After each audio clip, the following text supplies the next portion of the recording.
That was our long shorts doc. I'd like to welcome Nick Johnson up onto the stage to join me, please, from Other Side of the Hill. And I believe Crystal Nichols is here as well, who made the monument. At least I saw her earlier. I'm not sure if she's still in the building or not. We also, if we could open up the dowser, please. We have several of our other filmmakers joining us. Mahesh made How to Bed Concrete in 108 Easy Steps. And Moriah up there made Escaping a Communist Paradise. Again, my name is Kurt Lidke. I'm the executive director of Klamath Film. Thank you for joining us on day 3 of the 8th annual Klamath Independent Film Festival. And we saw Escaping a Communist Paradise. We saw Solid Ground by Kamrin Nielsen. Hello, sir. How to Bend Concrete in 100 Easy Steps. You guys can come up. There's little X's on the floor here next to the mics. The Monument. I guess Crystal's no longer in the building with us. I saw her earlier. Other Side of the Hill, which Nick was a part of, and Way to Go. Kathy Roselli made Way to Go. I was hoping she could join us, but she is currently hosting some people who had to be evacuated due to the fires. So she may be busy with dealing with that. I understand. So first of all, Nick Johnson, thank you for joining us from Lakeview. Kamrin Nielsen joining us from across town. One of our local filmmakers. Thank you, gentlemen. And Moriah in Alaska right now, I believe, correct? And Mahesh joining us from Portland. Thank you, all of you, for taking some time out to talk about your wonderful films. As a reminder to our audience, we have microphones on both sides of the stage here. There's little X's in front of them. If you have a question that you would like to ask, just simply walk up to one of the mics, and the filmmakers online will be able to hear you as well.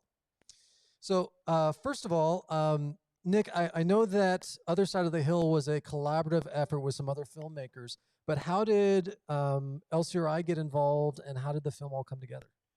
So I guess my predecessor, Jim Walls, had worked with some of the producers of the group before, so they had reached out, and then they knew that we were kind of in a transition period with the organization, and just approached us to see if we wanted to participate. Terrific. And Kamrin, how did the story for Solid Ground? I know it's a local organization here in Klamath. How did you get involved with them? Sure, yeah. So they kind of reached out to me. They found out I was a local guy making some films in town, and they were looking to make a documentary type video that they could use at fundraisers to help generate some revenue and help them help more people. And so, yeah, that's kind of how it started. Terrific. And as a reminder to all the folks who are watching us on the live stream of our Q&As, there is a chat room that is being monitored. So if you have a question for any one of our filmmakers, you can submit a question in the chat, and we'll relay it. Mahesh, hello, sir. Good to see you again. Mahesh joined us on Friday night for our opening night kickoff party. Give a little background on how exactly you came across Neil and this extraordinary artist who does such weird things with concrete. Yeah, it's funny. Neil and I have both been here in Portland for about 15 years, and he's the kind of guy that you just kind of like run into around town. Everybody has someone like that. And, we'd see him at the airport. We'd run into him during the day of the eclipse. 10,000 people running around, and all of a sudden we run into him. So he's been a really good friend, now and then throughout the years. And so he had his first foray into design and art about 6 years ago, and that's when I started my adventures into filmmaking as well. And so he was a very willing guinea pig for me to try out my skills to make a documentary. So that's kind of how we met and the inception of this idea. Fantastic. And Moriah, currently in Alaska, but she has been a SOU film student. So has been going to school in Ashland. Hello. Hello from one of the non-continental states. Thank you for joining us. And tell us about how you came across Yaya's story. Yeah, so her son was a grade above me in school, so I've known her for many, many, many years. And then once I started getting into filmmaking a little bit more, I was like, oh, this would be a really interesting story to kind of like delve into. And she was very willing to sit down and talk with me and my filmmaking partner, Joe. And that's kind of how it happened. While we're talking to Alaska, we should delve into not just the animation that appears in your film, but also that beautiful footage from Prague. How did you get the footage from Europe? So that year, so I filmed it a couple summers ago, the interview with Yaya, and then I happened to be studying abroad in England that fall term. And so when I was studying in England, I would take weekend trips to different countries. And so one of them I knew had to be Prague. And so I spent a weekend there and managed to get a bunch of B-roll and, go visit her house and all of these places that she talked about throughout the interview. Fantastic.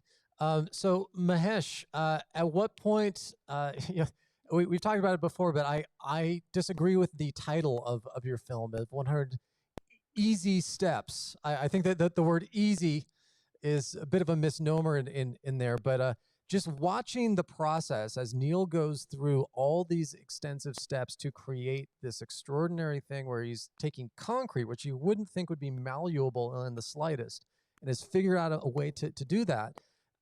What did you learn in the filmmaking process and just as far as arts go, as far as taking things that you wouldn't think could be artistic and turning it into that? Yeah, this film is on the boundary of engineering and art and design, and I'm coming from an engineering background, and it's fascinating to me to notice that you can take pretty much anything and take it out of its element and turn that into something that's surprising. And really, art that is edgy and innovative is doing that, right? It's taking something that you wouldn't expect and making you think in a different way about it.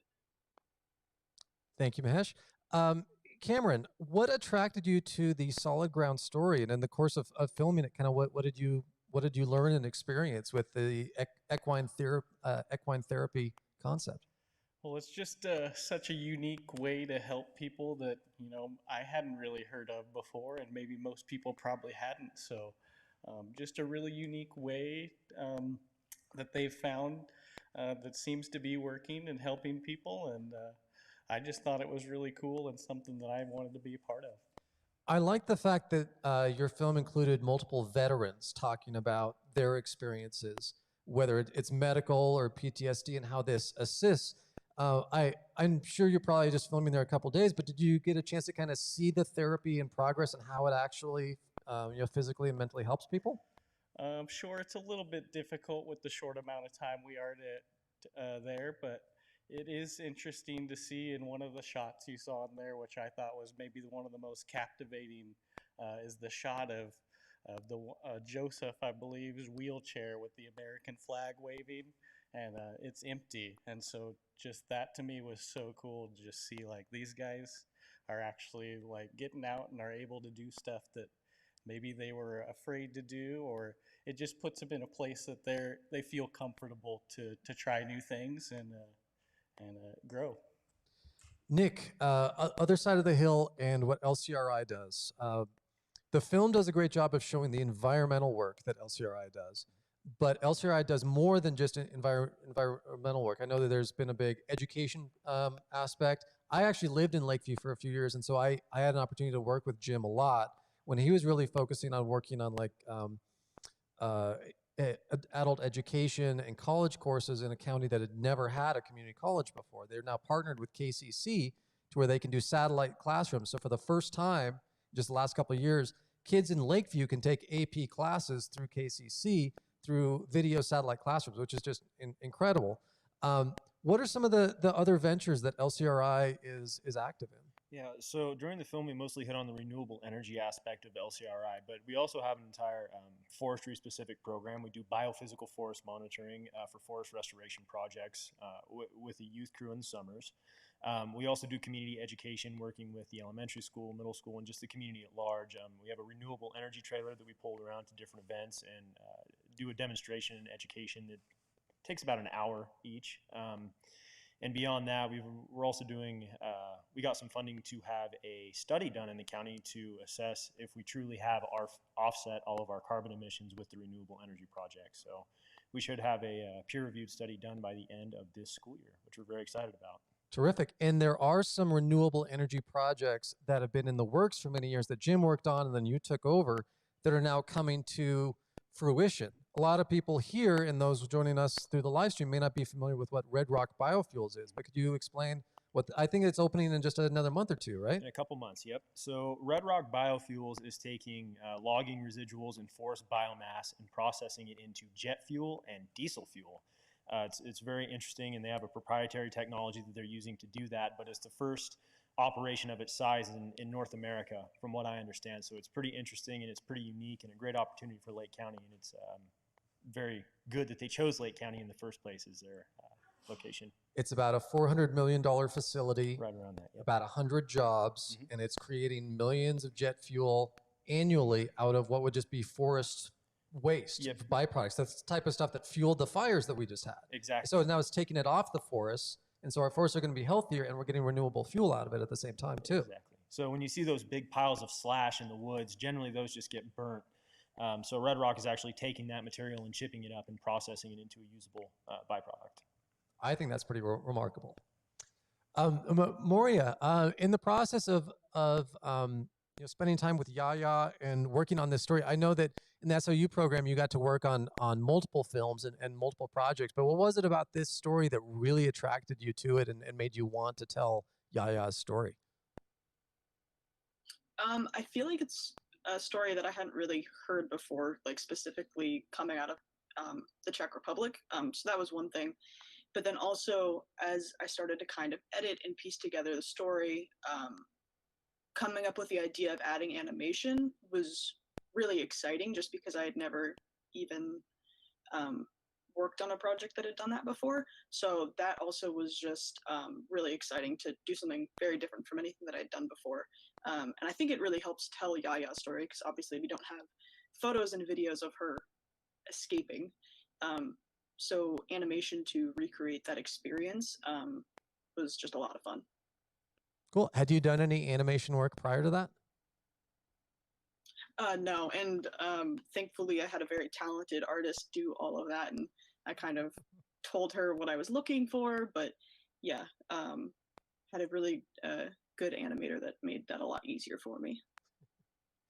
Mahesh, in the course of following Neil as he's creating these massive tables, I know that, dealing with concrete, you have to come in, you have to film the process, then you have to let it set and settle. So how many times was the course of making the film kind of stop, start? Okay, we can go in and film for a little bit, then we have to let it sit and settle for like a week before we can come back and film some more. Like how long was the actual like filmmaking process to create your documentary?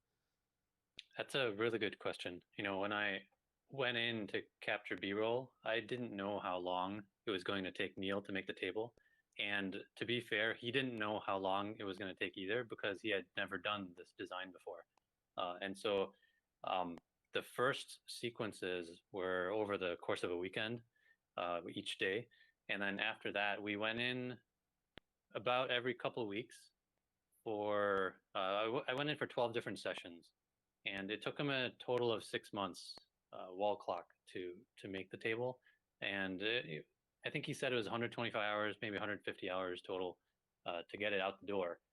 So that was spread over six months.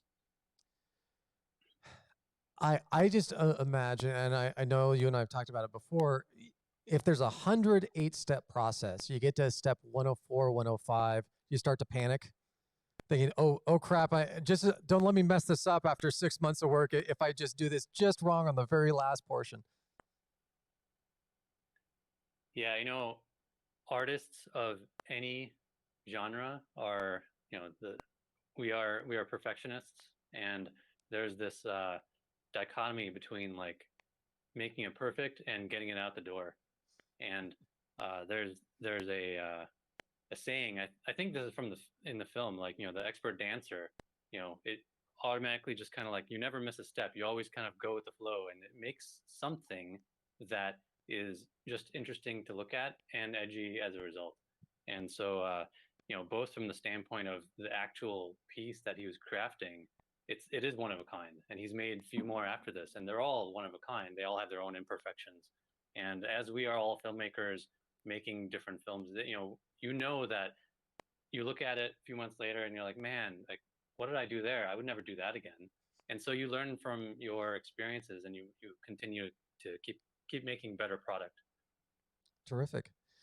Nick, I would love to have a little bit of a conversation regarding what LCRI does, because I know Jim started stuff, and you've kind of picked up the slack on that. LCRI is such a test model for what rural education and what rural efforts can be going forward in the 21st century. And it's interesting, as someone who grew up in the 80s and 90s, I remember the whole spotted owl issue when that came up. And there wasn't a lot of conversation. There was a lot of arguing and blaming. And when we look, just generally speaking, in our political landscape right now, it feels like the country's as divided as it's been in a long time, where it's just, you're wrong, no, you're wrong, and there's nothing getting done because all that happens is arguing. Yet your efforts are to constantly just spark a dialogue and have a conversation. Like, let's get past the bickering. Let's actually address topics. Because, there's certainly the perception that, the Willamette Valley doesn't understand what happens in Eastern Oregon, and the Eastern Oregon folks don't get what the Willamette Valley is thinking. And so our state becomes this divide that then, in a greater respect, becomes what we see on a national level too, as far as our political divide. Yet your work is constantly about bridging that, right? Yeah, absolutely. So the work that Jim did when LCRI was first getting started really pioneered the collaborative management model, and that was specifically for forestry. It was called the Lakeview Stewardship Group Forest Collaborative at the time. And it brought together environmental stakeholders and loggers, which of course have very differing ideologies. And Jim was there, and LCRI was there as the mediator and the facilitator for that group. So that's something that we still continue to do today, and it's just as relevant in forestry now as it is in renewable energy and other environmental topics as well. So we're really hoping that this documentary can be used as a way to open that dialogue between differing ideologies. Well, and we've seen a result, because, I'm sure everyone remembers the spotted owl stuff, and we've seen what happened as a result of that. And in your neck of the woods, there was the whole sage grouse debate that came up. And it seemed like lessons were learned that led to an agreement that we could never get with the spotted owl stuff that happened. And now, thanks to efforts like LCRI, tell us about what happened with the sage grouse. That could have been like a spotted owl part 2, right? Yeah. And just to kind of back up a little bit here, the work that we did on forest management and forest collaboration, that really only pertains to federal forests. So the sage grouse issue, that was more on federal deserts or BLM-owned land. LCRI wasn't terribly involved in that, but it was, again, the same framework as far as sitting down, facilitating conversations between opposing groups, not opposing groups, but groups with opposing ideologies at times. Terrific. Kamrin, regarding Solid Ground, and I know you do all sorts of different commercial projects around here. If people liked Solid Ground or saw a program that perhaps they know someone that could be helped by it, or can maybe get involved to volunteer, because I'm sure they always need volunteers, right? Absolutely. How can people get involved with Solid Ground? Yeah, so Solid Ground's a great group of folks here locally in town. Their website's solidgroundkf.com, and everything's there for volunteers, or maybe you want to be a participant. There's tons of ways you can become involved. Yeah, check it out, solidgroundkf.com. Do you know some of the needs that they have? Like, do they need donations or like food for animals or? I would say probably their biggest needs are just volunteers, and then the donation dollars. There's a donate button on their website, I believe, and that is probably the thing that would help them the most. It's obviously super expensive to own and care for horses, so. Is there a cost affiliated with people who are entering the program, or is it all charity? I believe there is a cost. I don't know what that is. You'd have to get in touch with them. And I believe that from what I remember, there are some insurances that even cover this type of therapy too. That's fantastic. Hello to Alaska again. Sorry, we have a bit of a round table. I want to make sure I'm not leaving anybody out. So beyond escaping a communist paradise, thank you for making that film and telling Yaya's story.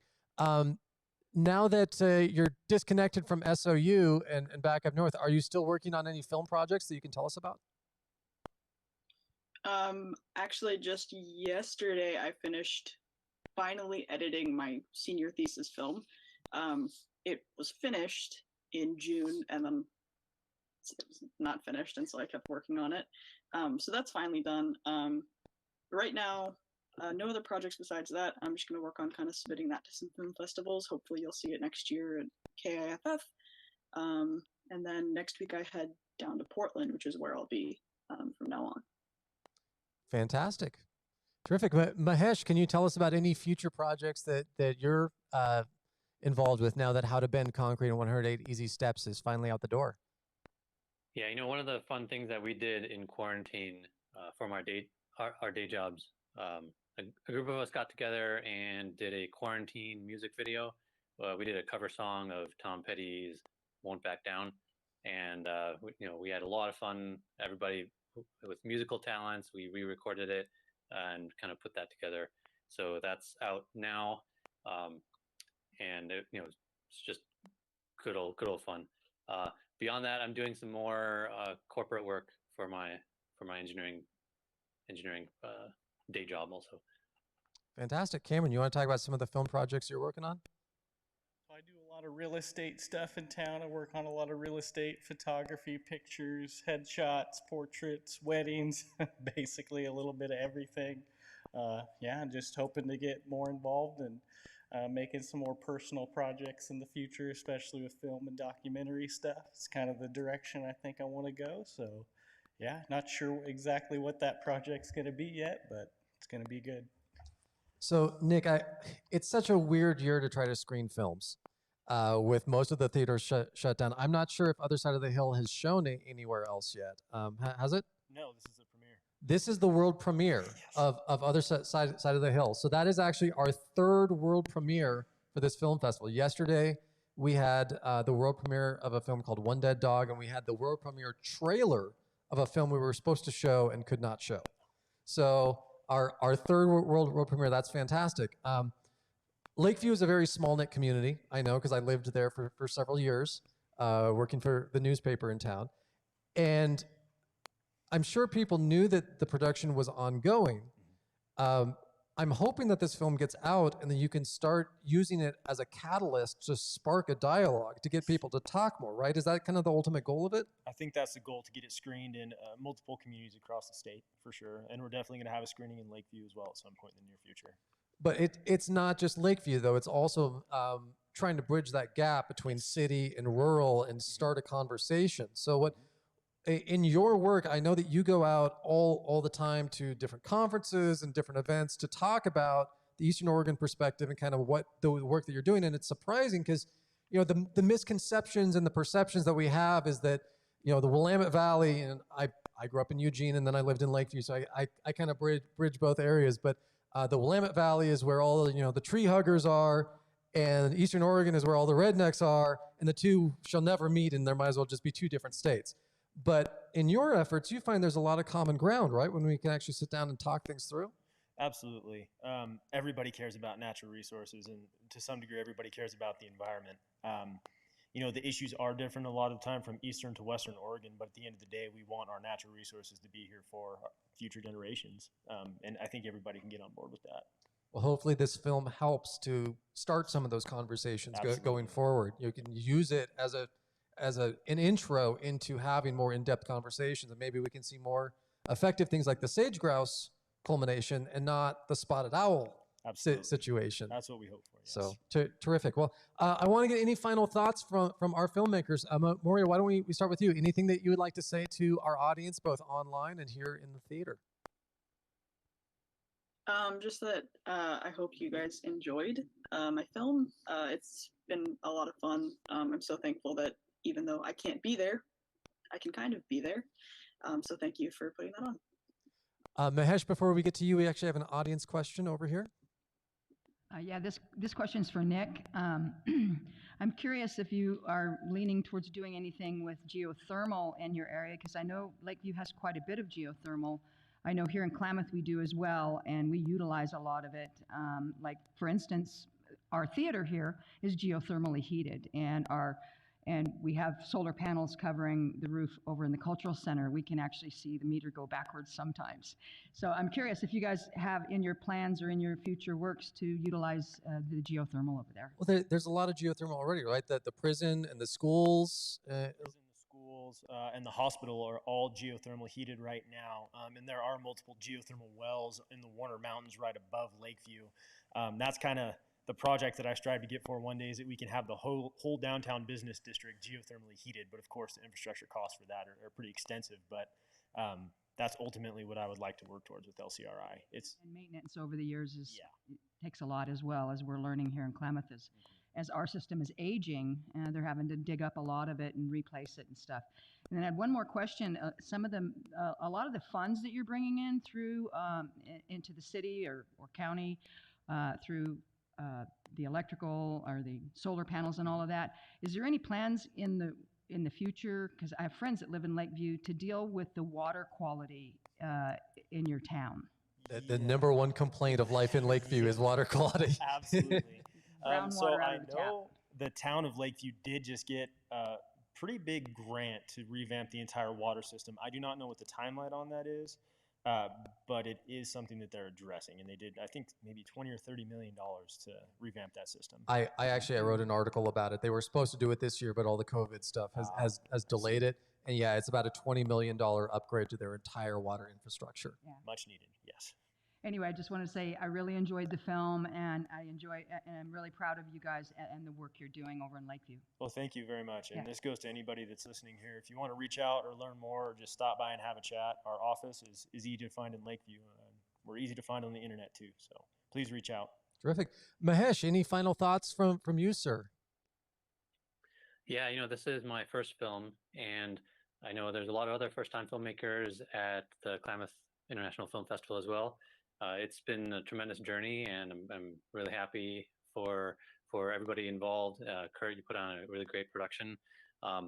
Many years ago, I used to go to the Q&As after film festival movies and get so inspired by the speakers and how they kind of talked about their film and so forth. And I never thought that I would have a chance to do this. And so I'm glad to pay it forward to the next generation and see if the folks up here on stage, virtual stage and physical stage, can inspire anybody in the audience. If you have a desire or an inkling to go make some film, go ahead and do it.